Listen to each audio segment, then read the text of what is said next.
time it is. It's time for the nyamins. Let's get into the recipe.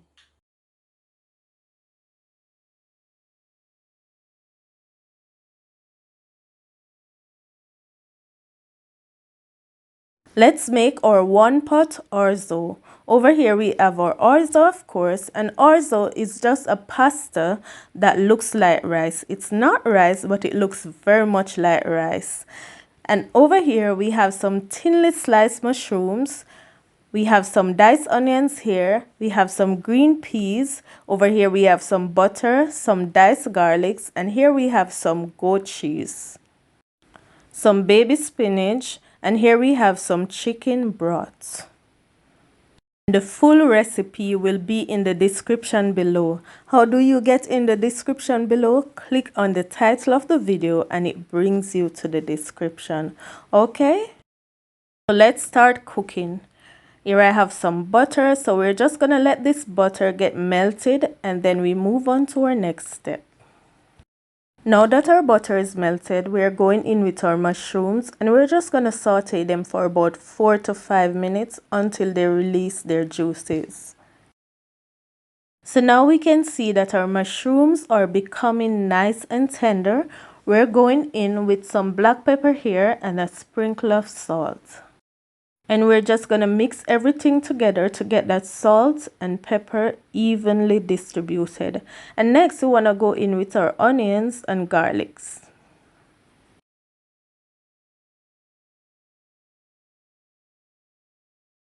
And you want to ensure that you keep stirring because you don't want to get your onions and your garlic burned.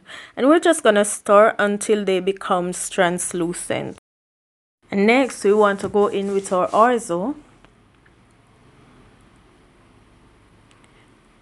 And we're just going to stir this for a few minutes. And we're now going to go in with our chicken broth. But guys, you can also use vegetable broth, your choice, okay? We're just going to let our orzo stay here and cook for about 10 to 12 minutes until most of the liquid is absorbed. And your stove should be on medium heat at this moment. So after 12 minutes, this is what our orzo looks like. Most of the liquid is absorbed, not all. Yes, you want to leave a little moisture in. And next, we're going to go in with our goat cheese, but you can also use any cheese of your choice. You can use cream cheese or you can use Parmesan cheese. Your choice. It's always your way, okay? And guys, also at this point, your stove should be on low heat.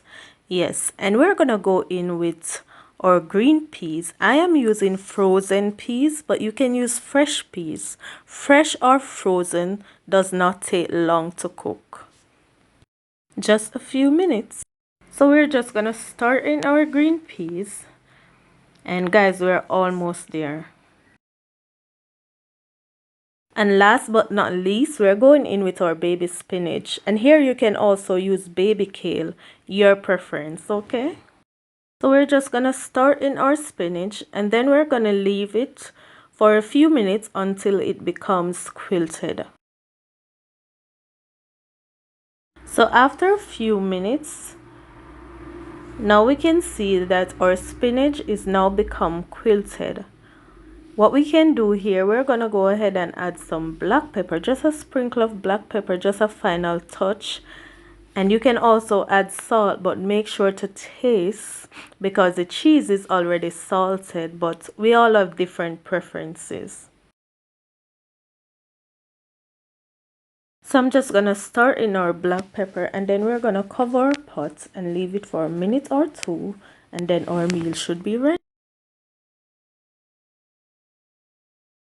After about 2 minutes, this is what our one pot orzo looks like. Guys, the recipe is so amazing. It is so creamy, so flavorful.